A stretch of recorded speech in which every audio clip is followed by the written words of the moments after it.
Hey, it's Matt with MSN.ca. We're in front of the Park Hyatt in Toronto. Will.I.Am's inside. We're going to go chat to him about his new record, Willpower, and something about music being beamed from Mars. What? We'll find out. This is love, this is love, this is love.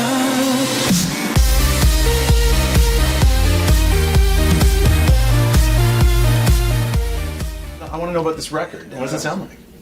I hear there's a little bit of everything. You and a guitar, you and some orchestras, avant-garde stuff.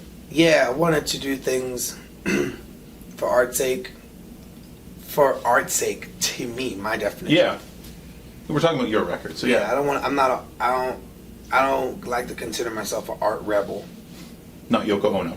But I do things, oddities, for me only, that I listen to. You know, like the song that I did in the Louvre.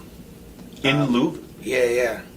The Louvre they opened up the Louvre for me to record in there. What? Because I wrote a song called Mona Lisa, so I called my peoples who know people to see if I could go in the Louvre next to Mona Lisa and record. Are you kidding me? Promise you.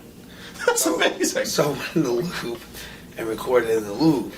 Let's focus that then. So you bring an entire studio into the Louvre, so drum pads, guitars, mixing boards, all that stuff? Computer, guitar. Just you and a computer, okay. And a guitarist. Right. I was like, dude, what if because we was in the studio and what happens, you record in a small room and there's no reverb, so you put a plug in to make a reverb. Mm-hmm. I was like, dude, the song's called Mona Lisa Smile.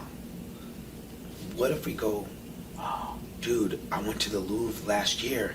Those ceilings are high. There's freaking reverb for days in there. Why don't we record the guitar part in the Louvre? There's no way you can make that happen. Dude, might as well try, right? Maybe make a call to see if they can open up the Louvre late at night so we can take our guitar in there and record. Who ever thought of doing that? So then it happened. That's crazy. I come up with ideas a lot of times, and then the ideas happen now. Like, for example, last year, I went to NASA and saw a rocket leave the planet Curiosity on its way to Mars. And before I went to see the rocket launch, I sat with NASA officials at JPL and came up with the idea to, when the rocket lands on Mars, it broadcasts the song back to Earth. So the rocket lands on August the 6th, this August the 6th.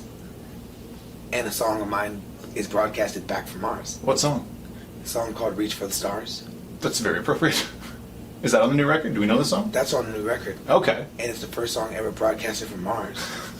It must be amazing to be you right now. It's amazing to be anybody who thinks and then turns their thoughts into reality. And the more you do that, the more your thoughts come reality.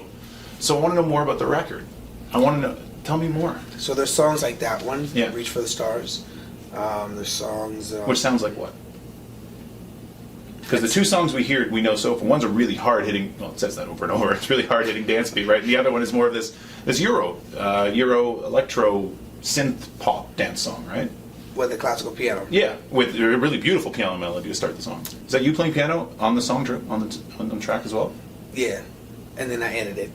Right. So I'm Makes it sound better than it is, just yeah. gonna be real. I don't want to sit here and lie. So I played it, and then edited it to sound like a masterpiece.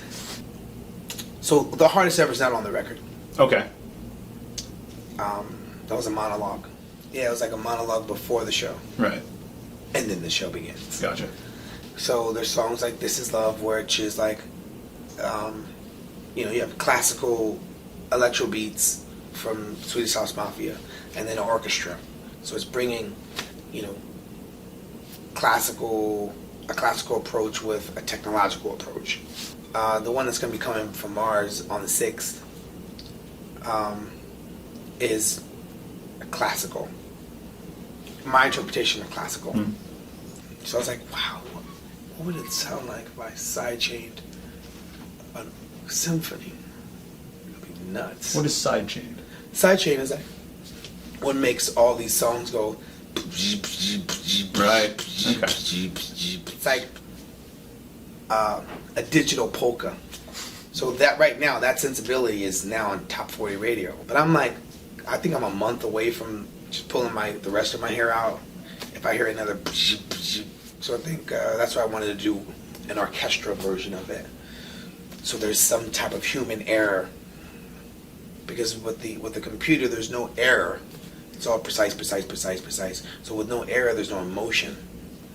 So on this album, Willpower, I wanted to put in human error, human inflection, and individualism, dancing with precision on a computer. So we do something called 5 questions. Boom. 5 quick questions, 1 word answers. Road or studio? Rodeo. Well, that John Lennon bus, you had that option, didn't That's you? a for rodeo. while? Yeah. Studio on the road. Yeah. Lennon or McCartney? McCartney with Lennon glasses. Nice. Pac or Biggie? De La. Okay, cool. Song you've written you're most proud of? Yes, we can. And the Obama tune. Nice. In 1 word, Will.I.Am. Me. Nice, man. Thank you very much. Much appreciated. I'm way out like NASA. I'm way over here. I don't pass you. I get stacks of cash. You get cashews. I go hard. Statues.